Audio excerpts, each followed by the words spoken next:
ഇന്ന് രാവിലെ അതേ നമുക്ക് ബ്രേക്ക്ഫാസ്റ്റിനായിട്ട് കഴിക്കാനായിട്ട് ദോശ, സാമ്പാർ, ചമ്മന്തി, പിന്നെ ഇഡ്ഡലിയും കൂടെ ഉണ്ട്. ഇഡ്ഡലിയും ദോശയും ഉണ്ടെന്ന് നമുക്ക്. ഉച്ചയ്ക്ക് ഇതേ നമുക്ക് കഴിക്കാനായിട്ട് ചോറും, പിന്നെ അതേ നല്ല അയലച്ചമ്പൻ കറി വെച്ചത്, പിന്നെന്താ പൊരിച്ചതും അയലച്ചമ്പൻ തന്നെ, പിന്നെന്താ ബീട്രൂട്ട് ഉപ്പേരി. ഇത്രയാണെന്ന് ഉച്ചയ്ക്ക് നമുക്ക് കഴിക്കാനായിട്ടുള്ളത്.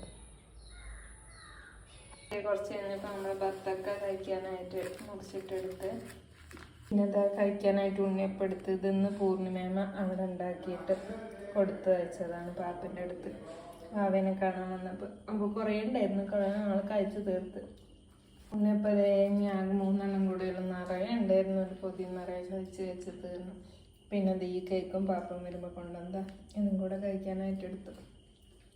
ടേസ്റ്റ് നല്ല സോഫ്റ്റ് ആണ്. അപ്പോൾ ഫുള്ള് കഴിഞ്ഞു, ഇനി 2 കൂടെയുള്ളൂ. കൊണ്ടുവന്നപ്പോൾ ഒന്നും വീഡിയോ എടുക്കാൻ പറ്റിയില്ല, കഴിയാറായപ്പോഴെടുത്ത്. ആദ്യം തന്നെ വേഗം കഴിക്കുമായിരുന്നു. രാത്രി കഴിക്കാനായിട്ട് ഇഡ്ഡലിയും പിന്നെ അത് അയലച്ചമ്പാൻ്റെ കറി, ഇതാണ് ഞാൻ രാത്രി കഴിക്കുക.